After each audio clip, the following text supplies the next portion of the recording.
नमस्कार दोस्तों, स्वागत है आप सभी लोगों का एनके एजुकेशन में। दोस्तों एक बार इस वीडियो को लाइक कर दो और ज़्यादा से ज़्यादा अपने दोस्तों के साथ शेयर कर दो। तो चलिए शुरू करते हैं आज की लाइव क्लास। आज की लाइव क्लास है शिक्षण अभिरुचि के विद्यार्थियों के कमेंट आ रहे हैं, सर इसके अंदर क्या कुछ करना है, क्योंकि हमारे पास टाइम बहुत ही ज़्यादा कम है। तो आप लोगों के लिए मैं लाइव तैयारी करवा रहा हूँ। पहला सवाल है, अध्यापक के लिए सबसे मूल्यवान क्या है? उसमें नौकरी है, उसमें गरिमा एवं मर्यादा है, छात्रों का विश्वास है, उसके शिक्षण के प्रति आस्था है। तो दोस्तों एक शिक्षक के लिए सबसे ज़्यादा क्या महत्व है? तो आप यहाँ पे देख सकते हो, छात्रों का विश्वास है, एक शिक्षक के लिए सबसे ज़्यादा महत्व बनता है। दूसरा क्वेश्चन हाजिर है स्क्रीन पे कि अच्छा अध्यापक वह है जो मेधावी व परिश्रमी हो, अपने विद्यार्थियों से सच्ची लगन रखता हो, सदा जीवन व्यतीत करता हो, अपने विषय में प्रवीण हो। तो दोस्तों विषय अध्यापक है वो अपने विद्यार्थियों के प्रति सच्ची लगन रखता हो और उसे सिलेक्शन के लिए काबिल बनाता हो। तो ऐसा अध्यापक होना चाहिए। देखिए दोस्तों इसमें से आपको बहुत ज़्यादा क्वेश्चन है वो आपको एग्जाम में देखने को मिलेंगे, तो आप मोस्ट इंपॉर्टेंट की भावना से ही इस पेपर को लेना। अगला सवाल है, तीसरा क्वेश्चन है, शिक्षा का प्रचार प्रसार से लोकतंत्र मजबूत होता है, अंधविश्वास में कमी आती है, आर्थिक विकास दर बढ़ती है, ये सभी। तो दोस्तों शिक्षा से क्या कुछ होता है? तो ये सब चीज़ें वो शिक्षा से होती है। तो चलिए बढ़ते हैं चौथे सवाल की तरफ। आप स्कूल के बाहर अपने किसी छात्र के से किस प्रकार का व्यवहार करेंगे? अजनबी की तरह, उससे बात करना पसंद नहीं करेंगे, बहुत गंभीर होकर, मित्र की तरह? तो दोस्तों आप बहुत गंभीर होकर उससे बात करेंगे, क्योंकि ना तो आप फ्रेंडली बात कर सकते हो, अगर आपने बाहर फ्रेंडली बात की तो वो नेक्स्ट टाइम आपको कोई भी रेस्पेक्ट नहीं देगा। पांचवा सवाल हाजिर है स्क्रीन पे कि शिक्षण क्या है? एक कौशल है, एक कला है, एक क्रिया मात्र है, एक तपस्या है। तो शिक्षक के लिए शिक्षण क्या है? तो एक कौशल है, जो व्यक्ति अच्छा तरह से बच्चों को पढ़ा पाएगा वही एक अच्छा एंड सक्सेसफुल टीचर होगा। छठा सवाल कह रहा है, शिक्षा तभी सार्थक होगी तब पाठ्यक्रम केंद्रित होगा, छात्र केंद्रित हो, रोजगार केंद्रित हो, समाज केंद्रित हो। तो दोस्तों शिक्षक के लिए क्या महत्व है कि छात्र केंद्रित होना चाहिए, छात्र एक सक्सेसफुल लाइफ जीना चाहिए। चलिए सातवां सवाल कह रहा है, शिक्षण की समस्याओं को हल करने का दायित्व किसका है? तो देखिए दोस्तों प्रधानाचार्य का है, शिक्षकों का है, सरकार का है, शिक्षाविदों का है। देखिए शिक्षण की समस्या जो भी है वो शिक्षक ही सॉल्व कर सकते हैं। अगर मान लो कि मुझे हिंदी में समस्या आ रही है तो मेरे हिंदी का टीचर ही सॉल्व करेगा, मैथ की समस्या आ रही है तो मैथ का टीचर ही सॉल्व करेगा। आठवां सवाल है, शिक्षकों की योग्यता एवं आचरण का सबसे मूल्यांकन है, मूल्यवान क्या कुछ है? उनके प्रधानाचार्य, उनके शिक्षक, समाज में समृद्ध लोग विशेषज्ञ। तो देखिए दोस्तों इसका राइट आंसर होगा कि आप लोगों के बीच में उनके शिष्य है वो सबसे ज्यादा महत्वपूर्ण। और क्वेश्चन करने से पहले गवर्नमेंट एग्जाम की तैयारी करें डाउटनेट के साथ। यहाँ पर आपको राकेश यादव व आर एस अग्रवाल की सारी बुक वीडियो सॉल्यूशन के साथ मिल जाएगी। अगर आप किसी भी क्वेश्चन में अटक जाते हो तो आपको क्वेश्चन की पिक्चर क्लिक करके क्रॉप करके डाउटनेट पर सेंड कर देना, 2 सेकंड के अंदर वीडियो सॉल्यूशन आंसर मिल जाएगा। दोस्तों अगला क्वेश्चन कह रहा है, आपके विचार में शिक्षा का उद्देश्य क्या होना चाहिए? शिक्षा ग्रहण करने के बाद नौकरी, छात्रों को मानसिक योग्यता का विकास, छात्रों को साक्षर बनाना, बालक का सर्वांगीण विकास। तो दोस्तों इसका ऑप्शन नंबर डी सही होगा, बालक का पूर्ण रूप से विकास करना। तो चलिए बढ़ते 10वें सवाल की तरफ कि पाठ्यक्रम निर्माण में किस बात का मुख्य रूप से ध्यान दिया जाना चाहिए? शिक्षकों के उद्देश्यों को, छात्रों की आवश्यकताओं, रुचियों की योग्यता को, शिक्षक अनुसंधानों को, और ए और बी दोनों। तो देखिए दोस्तों शिक्षकों के उद्देश्यों को भी ध्यान देना चाहिए और उनकी विद्यार्थियों की रुचि का भी ध्यान देना चाहिए। अब और सवाल करने से पहले इस वीडियो को लाइक कर दो, दोस्तों के साथ शेयर कर दो। 11वां सवाल है, एक प्रधानाचार्य को होना चाहिए, क्या होना चाहिए? छात्रों के लिए प्रेरणादायी, छात्रों के लिए समानता का भाव रखने वाला, छात्रों के लिए प्रबंधक, ये सभी। तो देखिए दोस्तों प्रिंसिपल को ये सब कुछ होना चाहिए, तो एक प्रिंसिपल है वो बिल्कुल सक्सेस है। तो चलिए बढ़ते हैं 12वें सवाल की तरफ कि आपके अनुसार शिक्षण की योजना पद्धति होनी चाहिए, कैसी होनी चाहिए?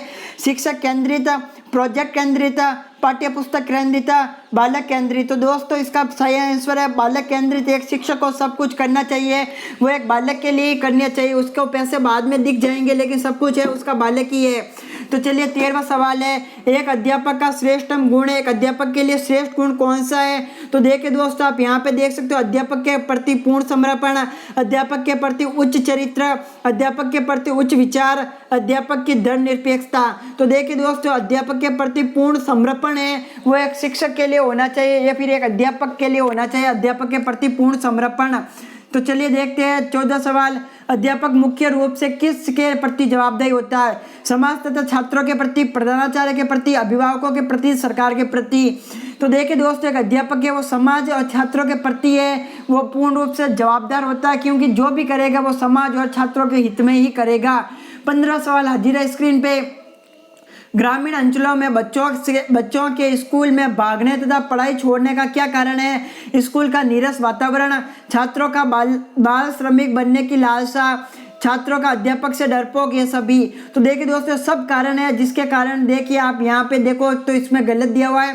ये सभी कारण है जो बालक को स्कूल छोड़ने पर मजबूर करते हैं और एक तरह से अध्यापक इस तरह का व्यवहार करते हैं जिससे वो बालक है वो स्कूल छोड़ देता है। अध्यापक की कार्यक्षमता को बढ़ाया जा सकता है।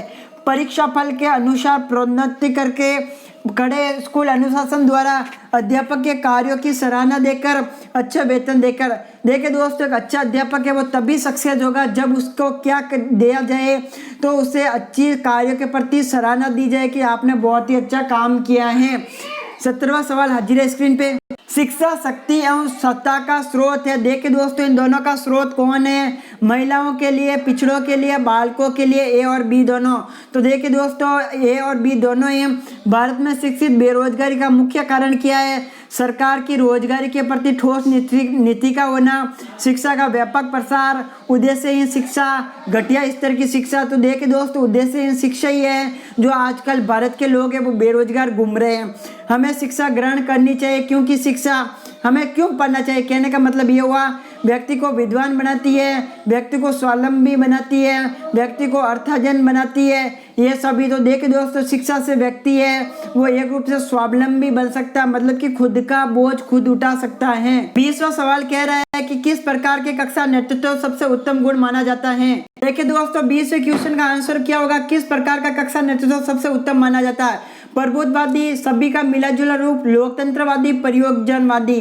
तो दोस्तों, इसका सही आंसर होगा लोकतंत्रवादी। चलिए बढ़ते अगले सवाल की तरफ, और उससे पहले दोस्तों इस वीडियो को ज्यादा से ज्यादा शेयर कर लो ताकि आपके दोस्तों को परीक्षा से एक दिन पहले मदद मिल सके। देखिए दोस्तों, 21वां क्वेश्चन है, अभिभावक मुलाकात दिवस का सबसे अधिक आवश्यकता पड़ती है प्राइमरी कक्षाओं में, सेकेंडरी क्लासों में, माध्यमिक क्लासों में, कॉलेजों में। तो देखिए दोस्तों, इसकी सबसे ज्यादा आवश्यकता है प्राइमरी क्लासों में पड़ती है।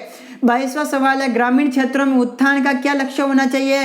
प्राइमरी एवं प्रौढ़ शिक्षा का प्रसार, नगरीय सुख सुविधाओं का विस्तार, उच्च शिक्षा का प्रसार, ये सभी। तो प्राइमरी और प्रौढ़ शिक्षा का प्रसार है वो होना चाहिए।